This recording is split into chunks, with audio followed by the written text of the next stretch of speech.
We're live.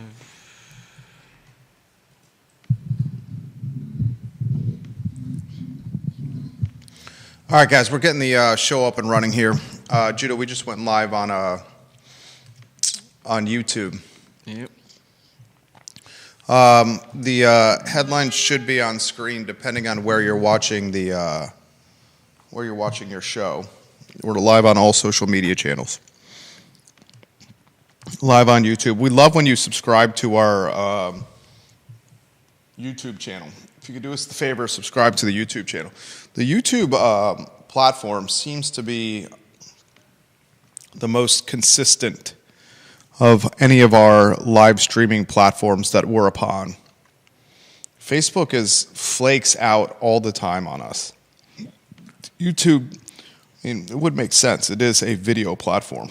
Facebook is also always fiddling with their code and is your mic on? Screwing things up. Yes, I believe it is. Yeah, it's just constantly like during part of the Chief Conscious Joe Plantania interview, Facebook was down for maintenance. I think that was what got put up there, but I read later that it was actually an outage. Oh, it was an outage? Yeah. So YouTube seems to be the most consistent of all of them. If you guys want to watch there, there's an opportunity to comment where I can read them on air. Ginny Who, thank you for the retweet. Ginny Who, we're going to give you some love today on the talk show. Get ready, Ginny Who. Take a look at the screen. Oh, and Ginny, we read the one of the headlines on screen is a suggestion from you as well about what the University of Virginia is paying for legal representation from third-party counsel. For example, McGuire Woods is over $500,000 billed. McGuire Woods has billed the University of Virginia $521,000 to be exact for work done over a 3-month period of time on some of the active cases and lawsuits and legal work that is going on at the University of Virginia. We'll talk about that now. We'll also talk about tuition increasing. Not just tuition increasing, Judah, but the fees for meals, the student meal plan, everything, and the fees for living in student housing. And I was surprised by one standout who voted against all this. What do you mean? You were surprised that Bert voted against this? Board of Visitor Bert Ellis? A little bit. What I'm really surprised at is he's the only one, apparently. I don't think he was the only one. There were others that voted against it. We'll talk about that on today's program. Like and share the show. Like and share the show. We're going to get rocking and rolling in a matter of moments. I'm going to ask Judah Wickower his thoughts on what we learned from the murder of the healthcare CEO. I've seen a lot of people offer takes on the murder of the United Healthcare CEO, shot in the back, murdered in broad daylight in the back. I mean, I will catch heat for this statement. You kill somebody in the back, you murder somebody, you get the death penalty. You murder somebody, you get the death penalty. And I'll catch heat for that. This Ivy League grad should get the death penalty. Wow. And some of the takes I'm seeing from some of the folks in our community about the murder of this healthcare CEO have really floored me. Really? You empathize for the murderer? I mean, is that what you're saying? No, I'm not sure how you got that from what I said, but I'm just, I can't believe... Is the healthcare system flawed? Yes, it's flawed. Terribly flawed. Yeah, but you don't murder the CEO of the healthcare system. I agree with you. We'll talk about it today. I think Judah and I could have a friendly debate on this. I'm going to ask you which headline you find most intriguing on today's program. Like and share the show, like and share the show. That man was a father. That man was he had children. You know,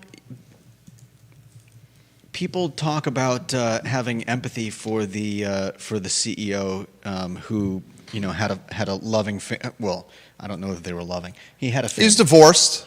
He had he didn't see his kids often. That was well documented. So he had a family.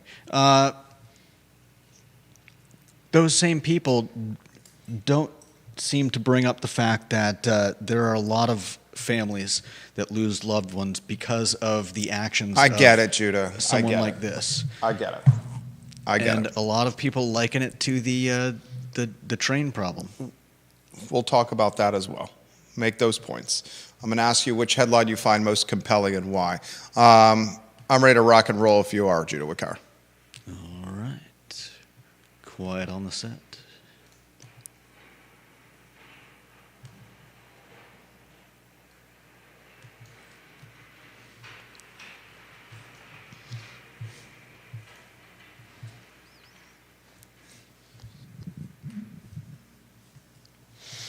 Good Friday afternoon, guys. My name is Jerry Miller, and thank you kindly for joining us on the I Love CVille show. Happy to connect with you through the I Love CVille network, a network that is comprised of every social media and podcasting platform possible, airing our content. We had a fantastic episode of Real Talk with Keith Smith this morning. Neil Williamson, the president of the Free Enterprise Forum, was in studio, as was Supervisor Ned Galloway, two-term Albemarle County Supervisor.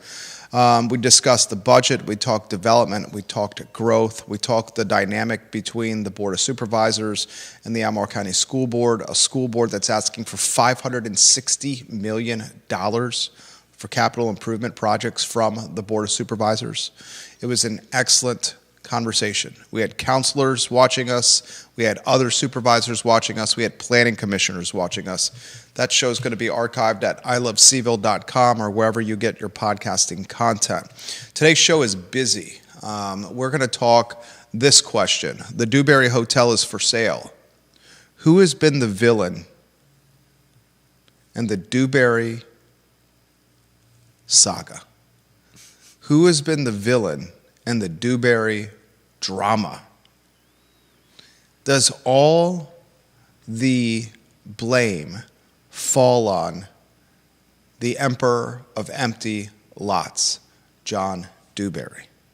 Or should some of that blame be passed around to other stakeholders involved? I'm also going to ask the question, what should the city do if this building is sold? There's a call for offers, Judah Wickower, of the 9th of January. Mm-hmm. You have a team of heavy hitters that facilitated the sale of the Quirk Hotel and Keswick Hall, now trying to sell a shell of a building on the most important 8 blocks in the 300,000 person region. So who's the villain? And if it does sell, what should the city do next? I want to talk about that on today's program. On today's show, I want to highlight, ladies and gentlemen, the University of Virginia. The Jefferson Council has done a very good job of highlighting this. This story was put on my radar by the talented Ginny Hu. The fees the University of Virginia is paying third-party counsel, racking up fees the Jefferson Council has on their website. For example, McGuire Woods, a Richmond-based law firm, Richmond, Virginia, has billed the University of Virginia $521,000 for work done in July, August, and September alone. That's bananas, $521K. One of the McGuire Woods partners, Jonathan T. Blank, is billing $1,054 an hour. $1,054 an hour, ladies and gentlemen. $521,000 in fees for work done in just July, August, and September alone. My, oh my, McGuire Woods is minting money off of Thomas Jefferson's University. We're going to talk on today's program. Speaking of the University of Virginia, a former U.S. attorney has been selected to investigate the pro-Palestine protest that went down on grounds in May of this year. The former U.S. attorney will investigate how the University of Virginia managed the protest. Soup to nuts investigation. However, that soup to nuts will only include actions from UVA, and it will not include actions, for example, from Glenn Youngkin's vantage point. On today's program, we will talk the murder of the healthcare CEO that has captivated, unfortunately, much of the nation, if not beyond. And I'm going to ask the question, what have we learned from the terribly unfortunate murder of Brian Thompson on today's program?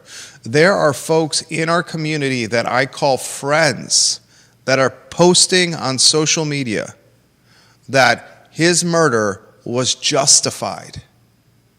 And I read their commentary on social. I ask myself first, do these people have any kind of sanity right now? Would they be writing this stuff on social media if they had to talk about it in front of their family or their friends at a social gathering? And third, I say, don't they realize this has a chance to live on the internet forever for all to read?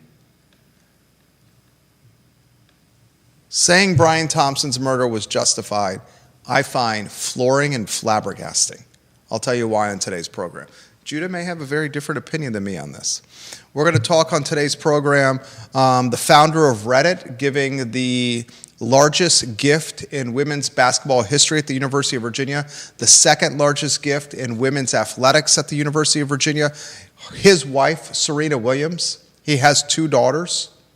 He has now, according to the university, donated a transformative type of gift to UVA. We'll unpack that on today's show. A lot we're going to cover on the program, including Citizen Burger Bar offering free meals for needy families. The owner of Citizen Burger Bar is Annie McClure, a friend of the program. The work we did for Citizen Burger Bar some time ago, in a lot of ways, help our firm splash on the map locally. Before I offer a commentary on all these stories and more, I want to highlight a very generous gift received this morning, Judah and I, from Ginny Hu. She's a tremendous baker. She has offered Judah and I a pack of her most delicious Christmas cookies. The most delicious Christmas cookies. We suggested to Ginny a little bit ago that your cookies are slap your mama good. Slap anyone's mama good. Slap my daddy good, but don't slap my babies. That good. And perhaps you should create a brand and sell them, and that is exactly what is happening. She has Ginny Hu's Delights. They were delivered in this packaging right here with just the most fantastic, adorable, and memorable logo. Ginny, it's very nicely done. She gave Judah and I a very kind written note. And Ginny, I've already had 4. I told you that some of these cookies may make it to my wife and my 2 sons. My wife and our 2-year-old are watching the show right now.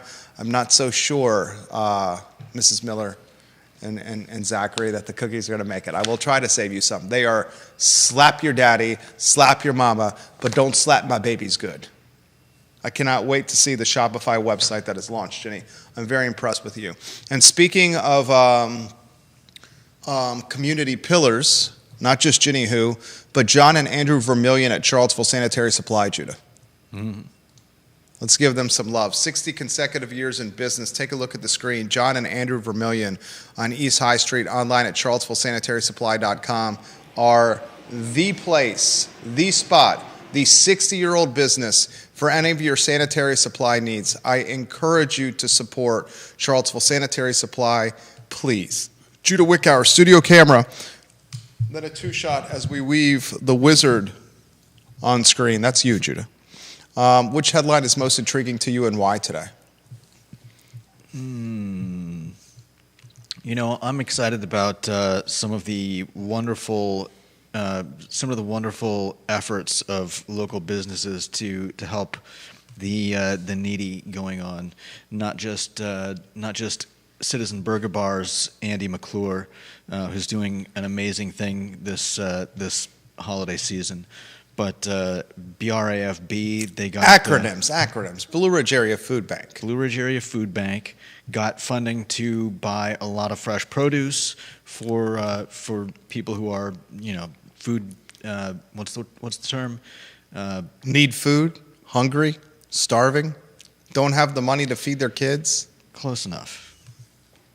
And some of the other efforts going on, and so I'm really happy to see that Charlottesville has these people around. We've spoken to some of the people involved in the toy drop, the toy lift, and I love this community. Albert Graves, we'll get to your comments. Ginny Hughes, we'll get to your comments. She says, thank you so much. I'm glad you are enjoying them. Guys, they're the best cookies I've ever had. Maybe the best Christmas cookies I have ever had in my life. And I mean that without exaggeration or hyperbole. Yeah. They are effing fantastic. Yeah. Albert Graves says, an eye for an eye when it comes to the murder of the healthcare CEO. And I am of that mindset. You take a life, you give your life. Okay. And I'll catch grief for that. All right, let's go to the topic of yesterday's show, a topic that I think still has legs. The Dewberry Hotel is for sale. The Daily Progress broke this story, props to the newspaper. The brokers of this deal, the guys that are trying to move the Dewberry, one of them who sold Keswick Hall and Cork Hotel locally. So you're talking some heavy hitters here. They reached out to the Daily Progress, handed them this story, and said, this is news your readers should find out. That's how they broke this story. The Dewberry has been an eyesore for 16 years. 16 years a shell. We've seen stakeholders and owners and developers. We've seen plans and brands. We've seen politics and parking change over those 16 years as it applies to this piece of property, which was acquired for $6,250,000 by John Dewberry at public auction in 2012. A piece of property last assessed for $8,900,000. A piece of property that is in the middle of the mall, one of the most important spots on the mall. One of the issues I had with the Charlottesville Redevelopment and Housing Authority purchasing a building on the mall. I don't think a housing authority should be on the most important 8 blocks of the region. I don't think it's what the mall is about. Furthermore, it's right damn in the middle of the mall. Mm-hmm. It's not tucked away like Operation Hope, the group that helps inmates assimilate back into society, or tucked in a corner like the Parks and Recs department is on the downtown mall. It is one of the most visible pieces of property you will see, the CRHA, and frankly, the Dewberry has even more visibility than that. Mm-hmm. There's a call for offers the 9th of January, where offers and a deadline has been put in place. And then offers will be considered at that point. Deep Throat made the point on yesterday's program that John Dewberry has a judgment against him to the tune of nearly $50 million for trademark infringement. Mm-hmm. Maybe this is a fire sale of assets by the emperor of empty lots who grew up in Waynesboro, who played quarterback for the Georgia Tech Yellow Jackets. A fire sale to raise cash in case that judgment goes against him. Mm-hmm. And he has to pony up some loot, some moolah, some cash, some green. Maybe it's his strategy. He's known as a guy who holds property, lets it appreciate, and then sells. A guy who buys stuff and doesn't do anything with it. Basically playing Monopoly. Holding pieces on a board until they appreciate in value, and then he exits without doing anything besides paying the taxes. What we know he has done is he's paid the last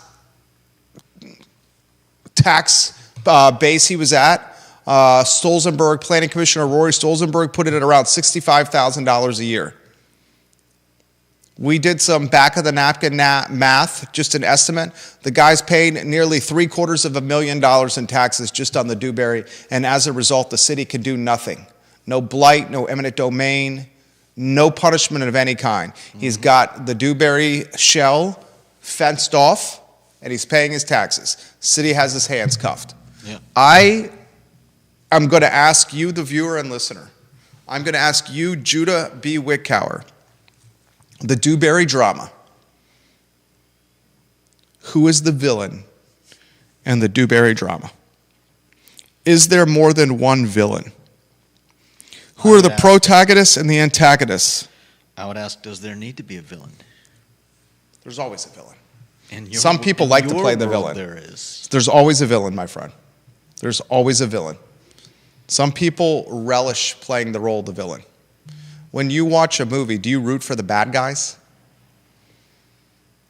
Depends on the movie. Sometimes I don't usually root for the bad guys. Sometimes I pull for William H. Bonney. Hmm. Sometimes I pull for the William H. Bonnies. There's always a bad guy. Who is the villain in this saga? And how does the denouement play out?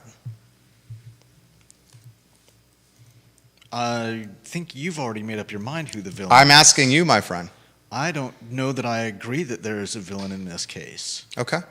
I think that this is one of those, things just went the wrong ways. As far as I understand it, this guy fully intended to build this hotel. He had his deal agreement turned against him and said, "Hey, sorry, I'm not gonna keep going on with this." Judah references a parking arrangement for 75 spaces in the Water Street garage that Dewberry was going to lease from the city at below market rates. He was also going to get some tax breaks thrown his way. Former Mayor Mike Signer, an attorney, negotiated this deal with a counsel that he thought he had the support or backing him. Mm-hmm. Then, in the bottom of the ninth inning, literally 2 outs with 2 strikes on, Michael Payne and his push to be on council influences the populace in the wake of August 11th and August 12th at a time when we were as fragile as a city as we've ever been. Michael Payne utilizes that fragility in his platform, in his politics, and says, hey, we should not give a white, wealthy, out-of-market developer tax breaks and economic advantages. Mm. That does not represent the city we want to rebuild now that we are trying to recover from August 11th and August 12th.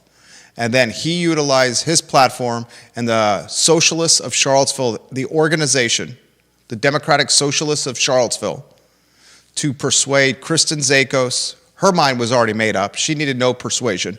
But Dr. Wes Bellamy and Bob Fenwick, one-time counselors, turn and change their mind and basically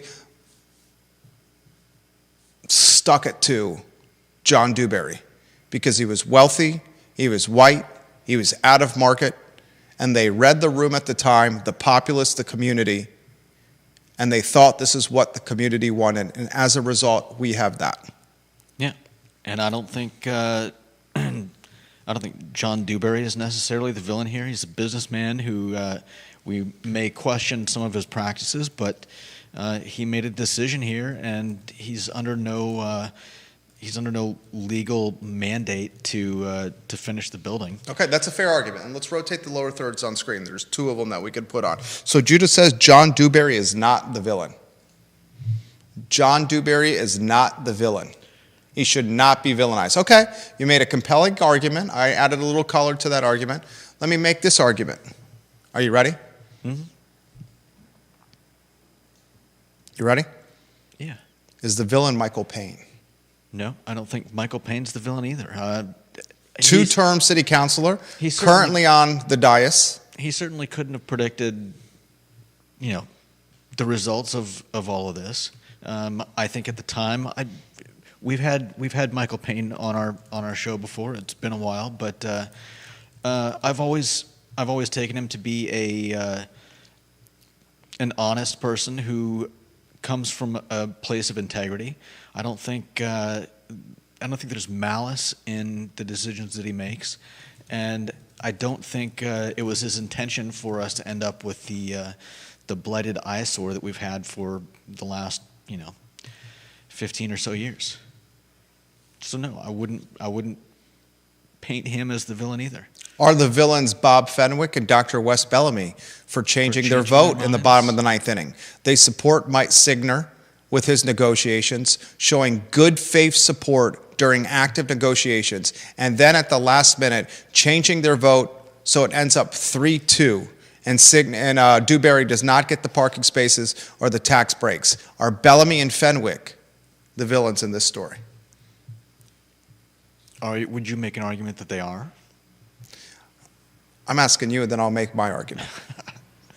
No, I think you're doing a great job handling this. I wouldn't paint them as villains either. I mean, do we take their change of minds as malicious, as in some way calculating?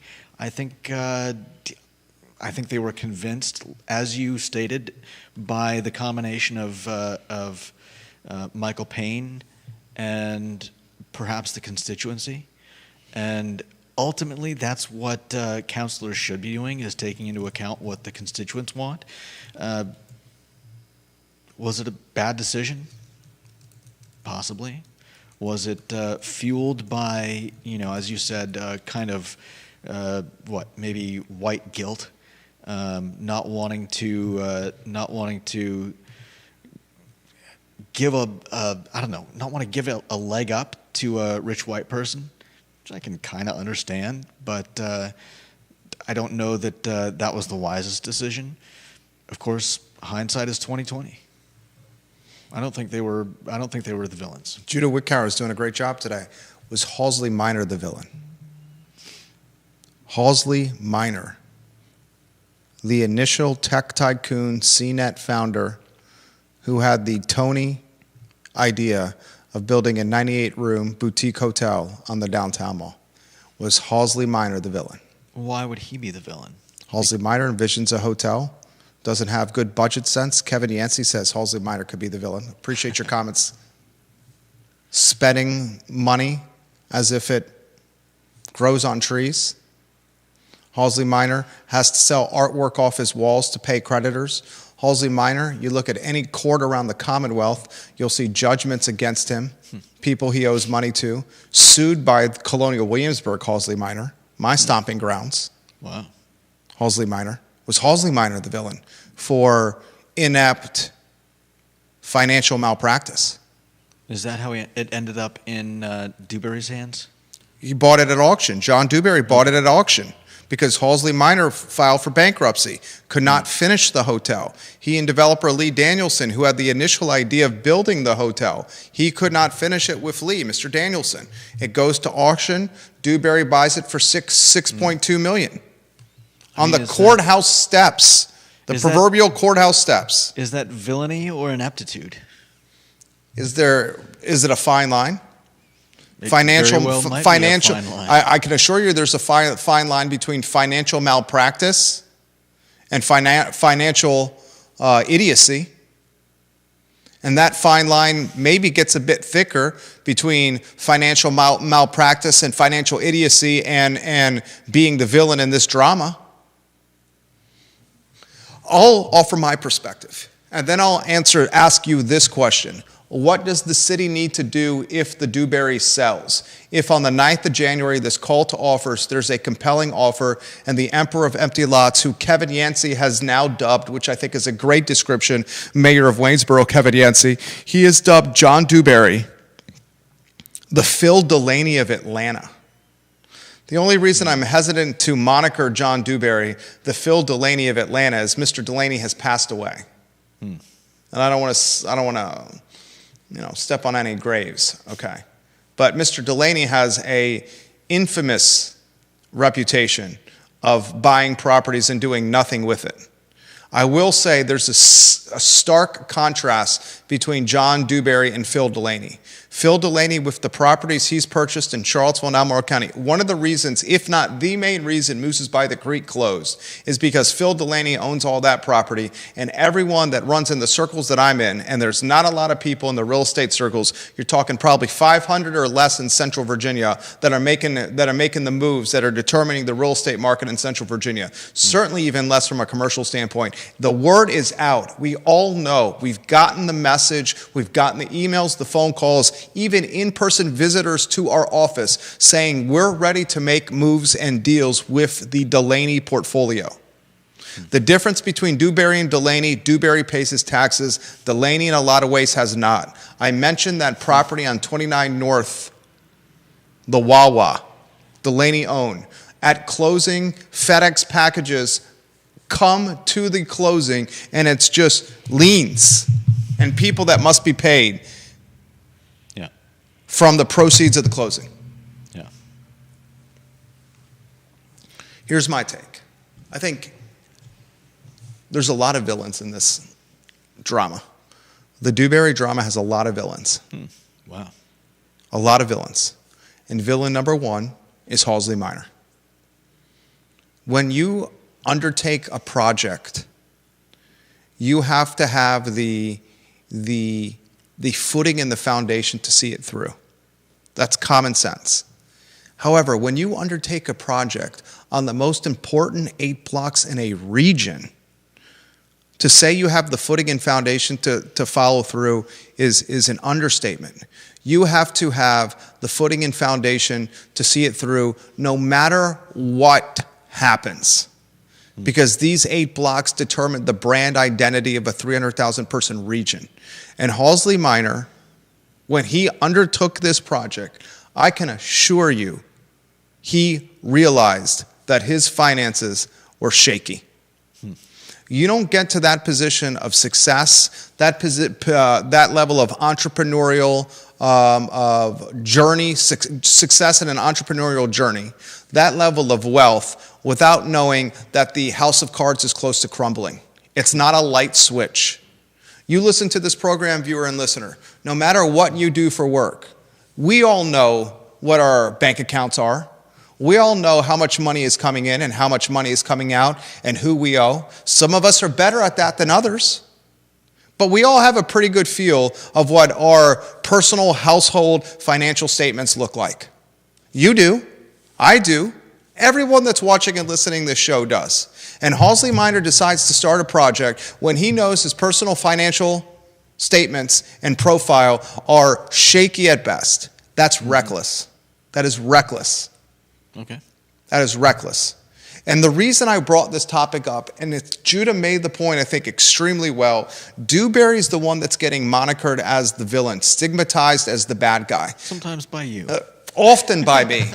I think I've dubbed him the extorting emperor of empty lots, taking the Bloomberg story, emperor of empty lots, and adding the word extorting, emperor of empty lots, because he said he wouldn't do anything unless he got stuff from the city. Mm-hmm.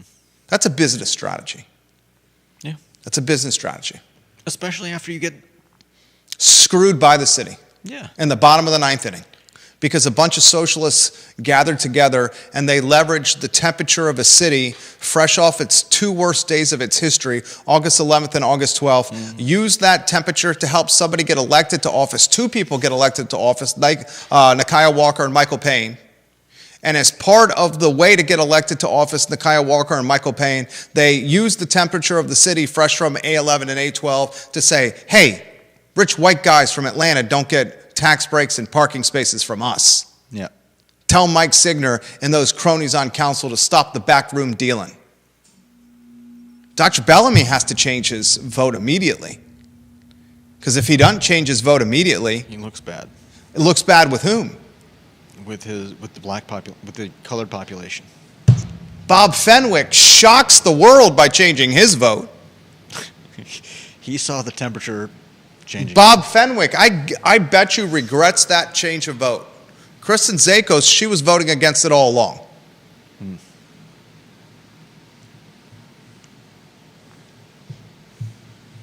Maybe the finger starts getting pointed to the people who changed their vote at the last minute and the people that caused the vote to be changed at the last minute. Now, the next question is, what should the city do? If this piece of property gets sold, and a developer that's building hotels buys it, because that's who they're going after, the city needs to roll out the proverbial red carpet. Now, here's the catch. If the city rolls out the proverbial red carpet for the Dewberry drama, for the Dewberry show, for the Dewberry skeleton, and offers tax breaks and potentially parking of some capacity. Because guys, this is a 98-unit hotel that has no parking on site. Yeah. I want you to think about that. The city is going to have to figure out parking if this hotel is going to get completed. Where are people going to stay in a $600 to $800 a night hotel if they can't park at the hotel. I can't believe they didn't. They're not going to wheel their Louis Vuitton from Friendship Court, their Louis Vuitton bags, their Versace bags from Friendship Court and South Street and under the Belmont Bridge over to the $600 to $800 a night hotel room on Water Street. No one going to do that, dog. So the city's going to have to do something. And there's a catch. If the city rolls out the red carpet with parking spaces and tax breaks or whatever the hell they're going to do to entice the developer to finish the project, guess what the catch is? Creates a comp for Levine to get those. It creates a precedent for Jeff Levine's crew and the Marriott Hotel they're building in the shadows of the Omni on the downtown mall where the Artful Lodger and the Livery Stable are. Yeah. It creates a precedent should Jeff Levine get Violent Crown officially under contract and want to build apartments in place of a movie theater. Yeah. And it's a song and dance that the city is going to have to navigate. And interestingly, the guy who I said should be a villain in this drama, Michael Payne, is still in the drama on the dais as a counselor. Michael Payne is still going to be one of the decision makers. Mm-hmm. Very interesting to me. Roll out the red carpet. And if you roll out the red carpet with tax breaks and parking spaces, you're probably going to have to do a similar red carpet rollout for the other two projects that are percolating in the pipeline. And no one is talking what three potential projects, certainly two projects, could do to the downtown mall and the existing businesses that are already vulnerable. Is it great for the downtown mall long term? Hell yes, it is. Is it going to create economic activity and vibrancy? Hell yes, it is. Is it going to strain the businesses that are on the mall right now that are vulnerable and fragile? Hell yes, it will. It's going to create a perception problem of construction, a perception problem of travel and quality of life and headaches that come with construction projects. Georgia Gilmer asked me about Ginny Who's cookies. How would you describe the taste, she says, Judah Wickower? Oh, man. Buttery, chocolatey. Minty. Minty? I think there's minty. I love the... I didn't get mint. I love the little balls. What are these little balls that she puts in there? I like the mix of... is it confetti? It's not... You got the white chocolate and the chocolate chips. And white what are these chocolate. little balls that she puts in here called? Sprinkles. The little red, white, and green. They're not sprinkles. What are these things called, Jenny? Let me... Are they non... Damn, it's a good cookie. Are they nonpareils? Is that what that is? Is that nonpareils? I don't even know what a nonpareils is. Can you say nonpareils 3 times fast? No. Nonpareils. That's an easy one. Okay, can you spell nonpareils? I can now because I looked it up, but yeah, I could have spelled it. Yeah, it's nonpareils. Those are nonpareils? I just learned something today. Let's see. Small decorative balls of sugar and starch that are often used as a topping. Ginny Who, you have great nonpareils. I'm fairly certain she didn't make the nonpareils. They're damn good. I'm not sure anybody knows how to make nonpareils. They're one of nature's mysteries. Do you know I use the word denouement? You know what the word denouement means? Yeah, it means the build up to the end. The final resolution of a plot. Yeah. A lot of ways the falling action. Yeah. It comes after the climax. Right. The climax is what? The climax is like the big action scene. What's the climax in the Dewberry drama? You mean ongoing? The drama that's going on. I'd say the climax is the sale to the new party. And the falling action is what happens after the sale. Possibly. Unless that leads us to another 15 years of misery. If someone buys it at this number, it's assessed at 8.9. If someone buys it, what do we say it's going to trade between 10 and 11? Call it 9 and 11. 9 and 11 million, say it trades for. Right? Give it a range of 9 to 12 million. If someone pays 9 to 12 million for a shell, they're going to do something with it. Yeah. They're going to do something with it. Stacey Baker Patty, her photo on screen. I agree, Jerry. People I know well are lauding this accused murderer a hero and a savior. It deeply disturbing and highlights the brokenness in humanity, empathy deficiency, and moral bankruptcy. Put that lower third on screen. Why don't we go to the United Healthcare conversation? The only reason on the I Love CVille show I'm talking about the United Healthcare murder, this is a global story. Yeah. The reason I'm talking about it on the I Love CVille show, which is a local show, is because of the following reasons. The healthcare system is broken. We've seen that highlighted by the anonymous UPG, University Physicians Group 128, who says the UVA health system is fraudulently billing its patients, and it's changing medical charts to maintain performance standards and national rankings, and pretty much is a system of bullying and C-suite power maneuvering. We've also seen in Charlottesville and Albemarle in Central Virginia, friends of mine, people I have beers with, coffee with, play squash with, call friends. And friends are the family you choose. Friends are the family you choose. Friends of mine are saying he got what was coming to him. And a murder of this magnitude is needed to radicalize or revolutionize the healthcare system, which is broken. And I just don't buy that. I don't buy that BS. I don't buy it. You don't murder people. You don't murder people. You don't shoot a man in the back that's a father. You don't shoot a man in the back because you don't believe in his business practices. Is the healthcare system broken and flawed? Yes, it's broken and flawed. It's one of the, you talk about systemic. You talk about systemic ways where folks of poverty or folks of minority racial profile are kept in poverty situations. You can point to healthcare. You can point to the ability to get credit and money from banks for purchases of homes. You can point to admission standards at universities. You can point to interviewing at jobs. You can point to policing in some cases, but you certainly can point to healthcare. Denying claims in someone's most vulnerable state. In the case of the University of Virginia, fraudulently billing people, and when they don't pay their bill, you take their houses from them, you put liens against their whips, their cribs, you hound them. That Washington Post story from a couple years ago, the house they took, the University of Virginia Healthcare, the house they took was from a nurse at UVA who got behind on her. They took it from their own team member because she couldn't pay her bills. Think about that. Yep. Her own, if they're going to do it to their own team member, they're doing it to their mother. They're going to do it to their own mom. Yep. Is the healthcare system broken? Yes. But the people that are saying the dude deserved it and we need something like that to radicalize and revolutionize and reimagine the healthcare system, I don't buy that.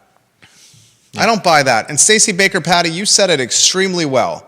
And I'm going to relay what she said. She said the deeply disturbing nature and highlights the brokenness in our humanity today, empathy deficiency, and moral bankruptcy.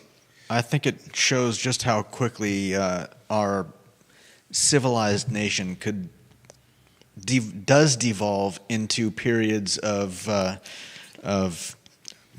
burning businesses and we've seen protests go the wrong direction. This is cancel culture. This is way more than cancel culture, Judah. I never said it was cancel culture. Logan Wells Claylow, Janice Boyce Trevelyan, Georgia Gilmer.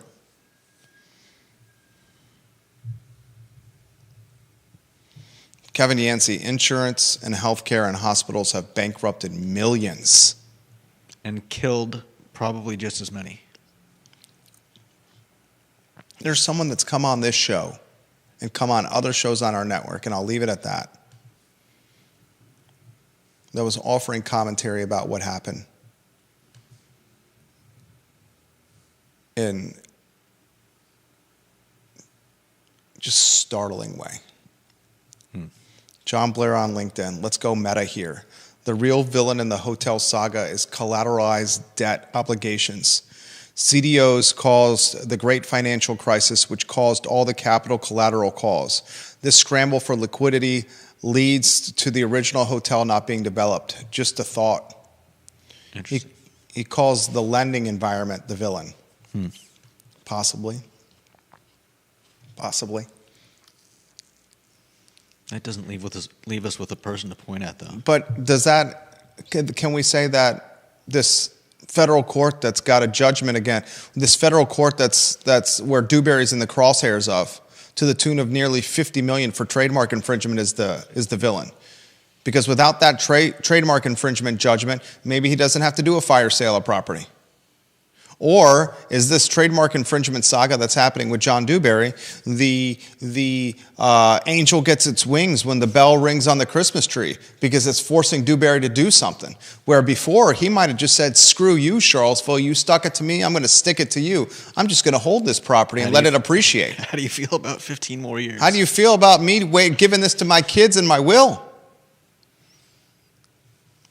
Build a torch on top. Maybe that trademark judgment against Dewberry is the best thing that happened for the Dewberry Hotel. Yeah. Next headline. What do you got? Put it on screen, please. Let us know what it We're is. already done with that? Okay. Let's see. I don't know where we are. Is it the law firm? Former U.S. attorney investigating pro-Palestine protest. Okay, we can put that one on screen. Say pro-Palestine protest 3 times. Pro-Palestine protests. How about say pro-Palestine pepper spraying protests 3 times fast? Pro-Palestine pepper spraying protest. Pro-Palestine pepper spraying protest. Pro-Palestine pepper spraying protest. Okay, you got a little dicey for you there, Judah Wickauer. Just about. It got a little dicey for you. The University of Virginia releases a statement today on Friday. First off, if someone with the clout and savvy of the University of Virginia and its media arm is releasing statements on Friday, it's done strategically by a reason. If you want to hide a story, you release it on a Friday. And today, in a very short release, I'm talking 1, 2, 3, 4, 5, 6, 7 paragraphs, the University of Virginia has announced that former Assistant U.S. Attorney Mary McCord will investigate the events and the decisions surrounding, and they took it from us, the pro-Palestine protest and encampment. We came up with that moniker, UVA, not you. Mary McCord, former Assistant U.S. Attorney, will investigate the events and the decisions surrounding the protest. She's going to develop a timeline of events and review the university's policy framework related to expressive activity and campus safety and security. She's now the executive director of the Institute for Constitutional Advocacy and Protection. That's a constitutional litigation group within Georgetown University Law Center. As part of the review, McCord will examine how the gathering evolved, including the events leading up to the confrontation between university leaders and protesters. Here's a key catch here. The review will be limited to the actions and decisions of those at UVA and will not cover the actions or decisions made by local or state police. Mm-hmm. That also includes Governor Glenn Youngkin. Yeah. So it's only actions by UVA. It doesn't say anything in this release that investigation report will be released to the public. Right. Another investigative report. What the hell is going on? Why start now? This investigative report will not be released to the public. The investigative report that's being done with the University Physicians Group and the bogus billing and the medical chart changing, that report's not going to be released to the public. The murder of the 3 football players, maybe that report gets released in February, they're saying. Time will tell. The pro-Palestine pepper spraying protest report. What's a report that starts with P? The pro-Palestine pepper spraying paper. No, damn it. The pro-Palestine pepper spraying protest paper will not be released to the public. Oh, I could have thrown public in there too. Will not be pushed to the public? Sure. Next headline, Judah Wickauer. McGuire Woods. And speaking of the University of Virginia, the Jefferson Council uncovered this. There's so much legal activity swirling around UVA right now that the Richmond-based law firm McGuire Woods billed the University of Virginia $521,000 in July, August, and September. One partner at McGuire Woods is charging UVA $1,054 per hour. You know what I find odd about the $1,054 an hour? It's not the amount. It's where does he come up with the $54? Right. Why is it $1,054 per hour for the partner, Yeah. Jonathan T? I mean, why isn't it $1,195? 95. Why is it $1,000? Why is it $1,054? Seriously, I just out of curiosity, I would ask Mr. Jonathan T. Blank that question. The Jefferson Council also highlights that there are a number of other cases and settlements that, get this, are not being revealed to the public. Lawsuits, settlements, legal proceedings that require third-party counsel. How much is the university paying per year in third-party legal fees? And interestingly, the Board of Visitors just highlighted that it's going to raise tuition. They're going to raise tuition. It's going to. They're paying all these lawyers' fees. It's going to raise tuition. It's going to raise the student meal plan costs. It's going to raise the cost of on-grounds housing. Undergraduate on-grounds housing will experience increases ranging from 5.45% to 5.55%. The student meal plans are upticking nearly 6%. This is the thing, Judah. It sounds like nominal upticks when you realize, though, that if you get a tuition increase and you're an undergraduate, and you get a meal plan increase and you're an undergraduate, and you get an on-grounds housing increase and you're an undergraduate, it doesn't become marginal at that point. When all the profit centers are increasing 5%, it does not become marginal at that point. And you're also dealing with inflation in every other area. Exactly. We're becoming a university even more significantly of just one percenters. A one percenter educational ecosystem. And the one percenter educational ecosystem is significant. It's significant because these students are the ones that eventually, some of them, choose to return to grounds, to Charlottesville, to Albemarle County, to call this their home, because the undergraduate experience in a lot of ways is the best 4 years of your life. And why not come back and raise the AMI? It's $124,200 right now for 2023. What do you think the area median income when it comes out in Q1 of next year? What do you think it is going to be for 2024? Oh, I don't know. I mean, it hasn't been going up that much. It went about $900 year to year. It was $123,300 in 2022. Then it went $124,200 in 2023. This is area median family household income. Family. Remember, this could be two earners. I mean, at that point, increases hardly make any difference to the people on the low end. Walk me through that thinking. They're not. Who's close to the area median income? Who's even close to it? Ask that question again. This is the median. Yeah. So there's a lot of people close to it. A lot, yeah. But none of the people that are that are struggling.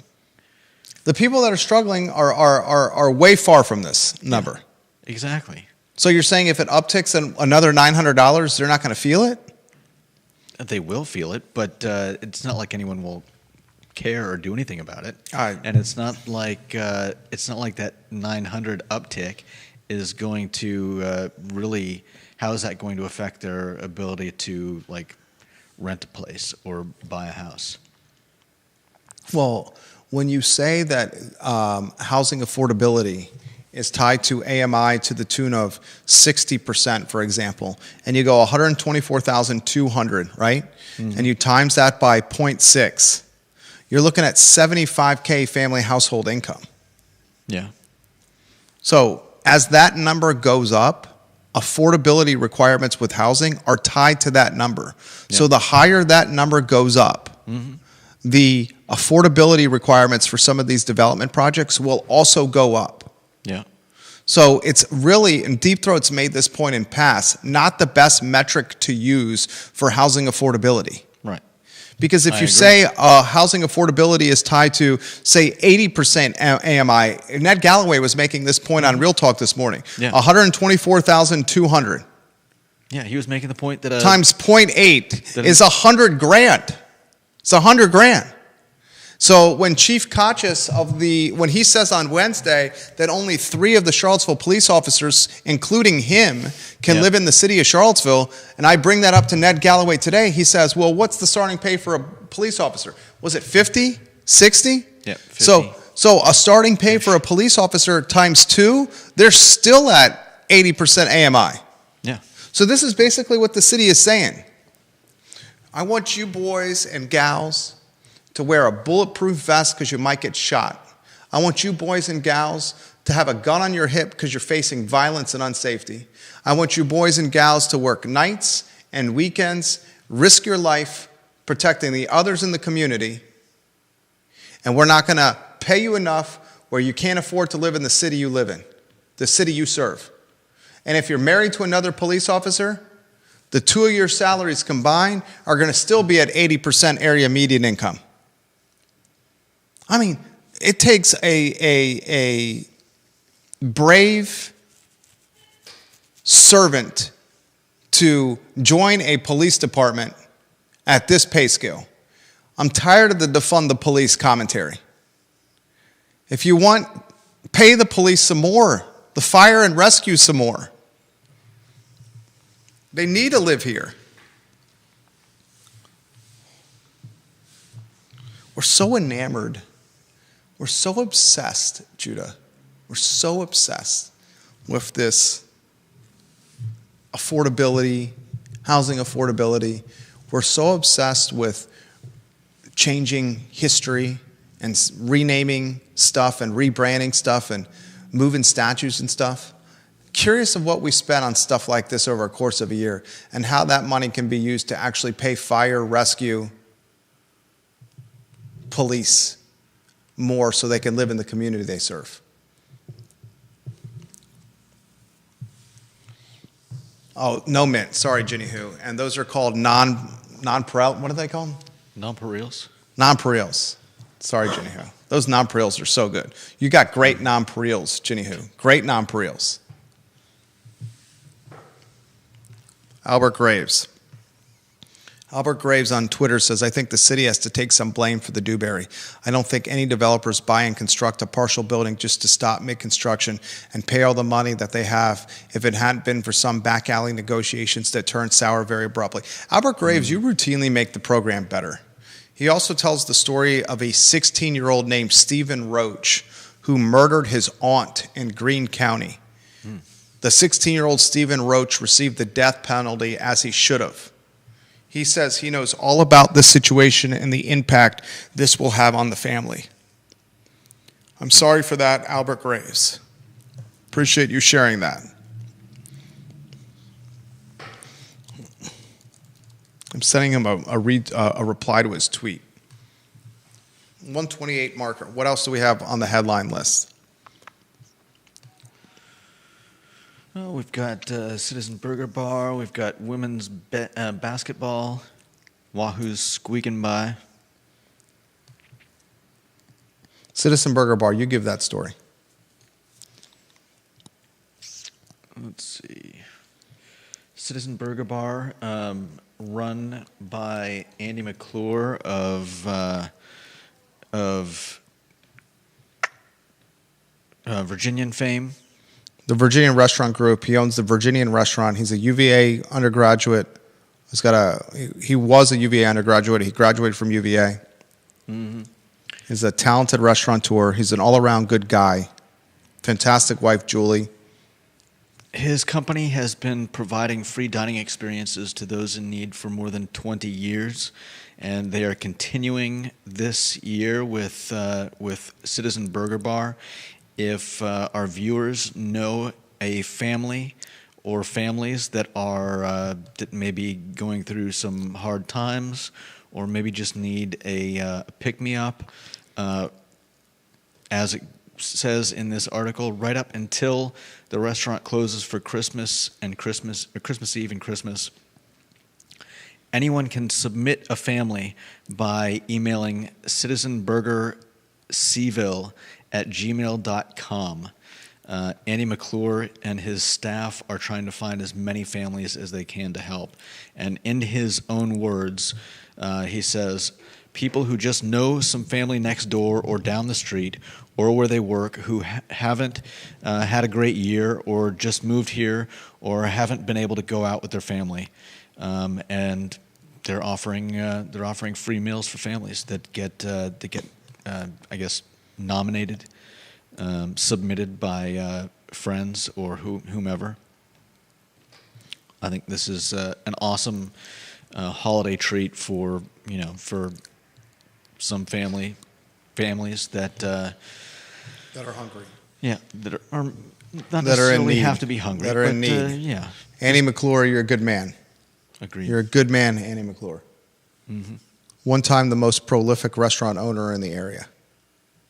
Now the most prolific restaurant owner is whom? Now it is Ash. Kid Ashley's there, but I think Dino Hochhash. Dino's up there? Dino, a lot of people don't know this.